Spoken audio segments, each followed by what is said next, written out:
बिस्मिल्लाहिर्रहमानिर्रहीम। अस्सलाम वालेकुम वरहमतुल्लाहि वबरकातुह। एक शख्स दिन रात मेहनत मजदूरी करके अपने घर का खर्च चला रहा था और एक महीने से उनके घर में कोई गोश्त वगैरह नहीं बना था। उसकी बीवी सब्र शुक्र के साथ गुजारा कर रही थी, क्योंकि औरतों को अमूमन तौर पे बहुत शौक होता है सजने संवरने का या फरमाइशें करने का अपने शौहरों से, या कपड़े ज्वेलरी जूते ये सारा कुछ खरीदने का बड़ा शौक होता है औरतों को। तो वो भी उससे वो फरमाइश नहीं कर रही थी, क्योंकि उसको पता था कि मेरे शौहर के पास अभी कुछ नहीं है। शौहर ने ये सारी चीजें देखते हुए एक दिन उसके पास कुछ पैसे आए तो वो गोश्त खरीद के घर ले आया। अब बीवी को दिया कि बेगम आज आप गोश्त बना दो। बीवी भी देखकर बहुत खुश हुई कि आज हमारे घर में गोश्त बनेगा। अमूमन तौर पे बहुत सारे घर ऐसे होते हैं जिन घरों में ऐसा ही होता है, लेकिन वहां पे कुछ मामलात भी अलग होते हैं।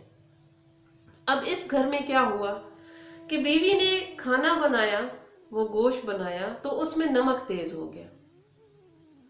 अब वो जब खाना लेके अपने शौहर के पास आई और शौहर ने जब पहला नवाला मुंह में डाला तो शौहर को पता चल गया कि नमक तो खाने में तेज है, अब क्या करें। उसको गुस्सा भी आ रहा था कि यार इतने दिनों के बाद मैंने गोश्त लाया है और वो भी इसने सही नहीं बनाया, नमक उसमें तेज कर दिया। लेकिन फिर वो एकदम से खामोश हो गया, और वो खामोश इसलिए हो गया क्योंकि उसको पता था कि मेरी बीवी मेरे साथ कैसे गुजारा कर रही है। इसने कभी मुझसे फरमाइश नहीं की कि मुझे कपड़े चाहिए, मुझे जूते चाहिए। मैं जो ला देता हूँ ये सब्र शुक्र के साथ वही पहन लेती है और वही खा लेती है। एक महीना हो गया है हमारे घर में गोश्त नहीं आया है, तो फिर आज मैंने गोश्त लाया और इसने बनाया तो इससे नमक ज्यादा हो गया, जो कि इसकी गलती नहीं है, इससे हो गया। अगर मैं इसको इस बात पे तनकीद करना शुरू कर दूं या लड़ाई झगड़ा करना शुरू कर दूं तो जितना इसने मेरा साथ दिया है, क्या मैं इस मामले में इसका साथ नहीं दे सकता? तो लिहाजा अगर ये सब्र शुक्र कर रही है तो मुझे भी आज सब्र शुक्र के साथ खा लेना चाहिए। तो उसने ऐसे ही किया।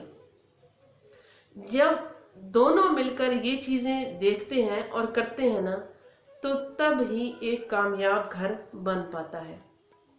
मेरे स्कूल के सर हैं और उनकी एक बात मुझे अभी याद आ रही है, मैं आपके साथ शेयर करती हूँ। उन्होंने कहा एक दिन कि मेरी बीवी ने 2 महीने से कपड़े नहीं लिए, क्योंकि मेरे हालात कुछ इतने खराब हो गए कि उसने कहा कि कोई बात नहीं। मैंने उससे कहा कपड़े ले लो, तो उसने कहा नहीं कोई बात नहीं, अभी मेरे पास कपड़े हैं, आप अपना काम चलाएं, जब आपके पास पैसे होंगे तो आप मुझे कपड़े ले दीजिएगा। तो मैं बड़ा अंदर ही अंदर से खुश हुआ कि मेरी बीवी मेरा साथ दे रही है कि आपके पास अभी कुछ नहीं है, जब होगा तो आप मुझे ले दीजिएगा। लेकिन ये बात मैं यहाँ पे इसलिए भी अभी करना चाहूंगी कि ये जो बात है ना कि बीवी अगर सब्र शुक्र कर रही है तो बहुत सारे मर्द शौहर ऐसे हैं जो कि ये चीज नोट नहीं करते कि हमारी बीवी किस हालात में हमारे साथ गुजारा कर रही है। वो कुछ बीवियां भी ऐसी हैं जो कि छोटी छोटी बातों का ताना शौहरों को देती रहती हैं कि आपने मेरे लिए तो ये नहीं किया, आपने मेरे लिए तो वो नहीं किया। तो लिहाजा ऐसे करने से घर का माहौल भी खराब होता है, और ऐसा करने से आपके घर में आपके बच्चे आप भी डिस्टर्ब होते हैं और बहुत बड़े बड़े नुकसानात भी हो जाते हैं। ये सोचने की बात है, लेकिन ये सारी चीजें वही समझ सकता है जिसके दिमाग एक इंसानी तौर पे काम कर रहा हो। जिसका दिमाग ही काम ना कर रहा हो वो इन छोटी छोटी चीजों को भी नहीं समझ सकते।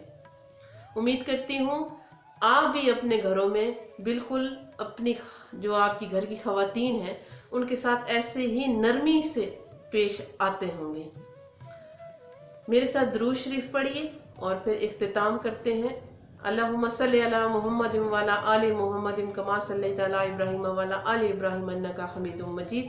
اللہم بارک علی محمد وعلی آل محمد کما بارکت علی ابراہیم وعلی آل ابراہیم انکا حمید مجید۔